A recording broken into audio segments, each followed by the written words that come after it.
WarioWare has always been a super underrated series in my personal opinion. For a series with such a great track record of really fun games, it doesn't really sell particularly well, but most people that I know that have played it really enjoy it. From WarioWare Mega Party games to WarioWare Gold, the WarioWare games have always provided simple, fast-paced, and charming gameplay. So, WarioWare Get It Together recently came out for the Nintendo Switch and has been the first original entry since 2013. However, I was a little nervous for this game initially due to its main mechanic, but how does WarioWare Get It Together fare? WarioWare Get It Together is the first new entry in a long time to not be created solely to show off a new controller. From motion controls to touch controls to gamepad controls, WarioWare has always been kind of a means for Nintendo to charge full price for tech demos. I don't mean this negatively though, these games are usually some of the best utility of their respective gimmick. However, WarioWare Get It Together doesn't focus on using a new controller, strangely enough. Instead, Get It Together features a new gimmick where players control 20 of Diamond City's residents, and each of them has a unique control style. This shakes up the gameplay massively in a number of ways. The typical WarioWare formula goes like this. A microgame is presented to the player and they need to quickly figure out the controls, who they're controlling, and the clear condition within a super tight time frame. Now, the controls are always really simple and somewhat consistent across microgames. For example, in the first game, you will only use A and the D-pad to prevent the game from being too complicated. This is even more simple to grasp in other entries where the controls are all based upon motion or the touchscreen. This is great stuff because the microgames can be easily picked up, but the difficult part is quickly figuring out how each one works and how to accomplish the task provided in a split second. WarioWare Get It Together completely throws out these first two components. Since it's always evident what your controls are and who you're controlling before the microgame starts, your primary goal is to just figure out how to accomplish your goal. And at first, I was worried that this would oversimplify the microgames and sap the game of a lot of its fun. However, I'm happy to say that I was wrong. In Get It Together, you no longer need to figure out who you're controlling and what your controls are, but instead how you accomplish your goal became much more complex. Since each character has a unique moveset, your goal is now to figure out how to accomplish that goal with this character specifically. So take this soccer ball microgame for example. Cricket will have to jump up and hit it up, Mike has a projectile that fires upwards, 18 Volt can't move so he has to use projectiles to keep it up, Mona can't stop moving but has a helpful boomerang, and Orbulon can... Okay. Some of these microgames are drastically different depending on which character you play it with. If you play the Bowser microgame, most characters can go through pretty normally, but characters like 9 Volt have to have these rings to make the level possible, and then 5 Volt can also... Okay. You see, this is my only problem with the character mechanic. There are definitely some balancing problems here. Some characters like 9 Volt and Cat and Anna are just way more difficult to use and are much less fun to control. Meanwhile, there are characters like Orbulon and 5 Volt that can just straight up break a lot of these microgames. Orbulon can absorb lots of the obstacles and turn difficult microgames into a cakewalk. 5 Volt is also extremely broken since she can teleport instantly, and as you can imagine, she can skip pretty much every pathing minigame, which is honestly kind of ridiculous. It does take a little bit of fun out of the game when some characters are just obviously better than others, and it's a bummer that they're not all viable. Another bummer is that there's a lot of characters that are just worse versions of other characters. For example, Cat and Anna constantly jump, but they can shoot a projectile to the left and right respectively. Pretty cool, right? Well, Dribble and Spitz can both do the same thing, but you have complete control over them while flying.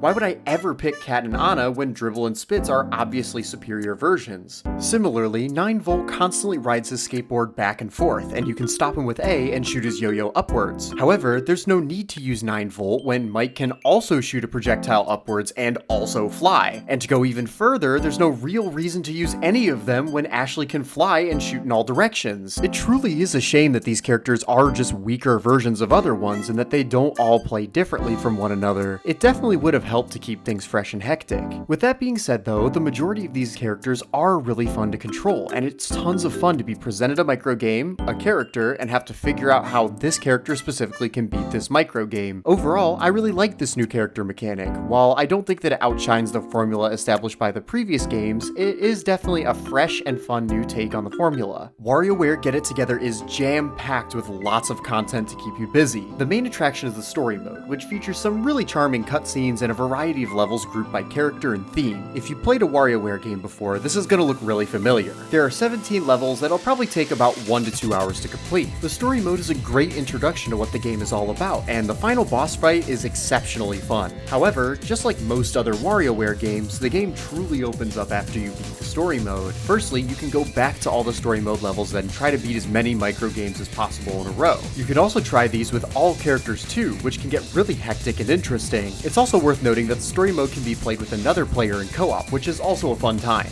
The Playopedia allows you to practice any micro game with any character, but the big attractions that I want to point out are the Variety Pack and the Wario Cup. The Wario Cup is Get-It-Together's only online mode. Here, there will be weekly cups that players will compete in to get high scores. Your score is based on the difficulty of the micro game, the speed, and your character, which is determined by how well suited they are for the set of micro games in rotation. So, if a character is likely to do well in a micro game, you'll get less points for clearing it, but if the micro game is more difficult for them, you'll get more points for each micro game you clear with them. You choose a team of 5 characters, and every time you fail a micro game, that character is taken out of the rotation. The game ends once you've lost all 5 characters. This mode is crazy addictive, and I found myself playing it for way longer than I initially intended when I was recording footage. The structure here is super fun. I still wasn't incentivized enough to revise my team all that much, but it's still a cool feature. It's also fun to connect online and see how your score stacks up against other players. However, you can't play online co-op or any of the other modes with friends, so it's a huge bummer that this is the only online mode. Hopefully Nintendo will patch in online play eventually, but for now, Wario Cup is all that we have for an online mode. For what it's worth though, Wario Cup is great. The Variety Pack has a ton of additional modes to play, mostly in multiplayer. These modes provide lots of variety to the game and are definitely a fun time. There's Gotta Bounce and High Five, which are just Keep Up and Volleyball respectively.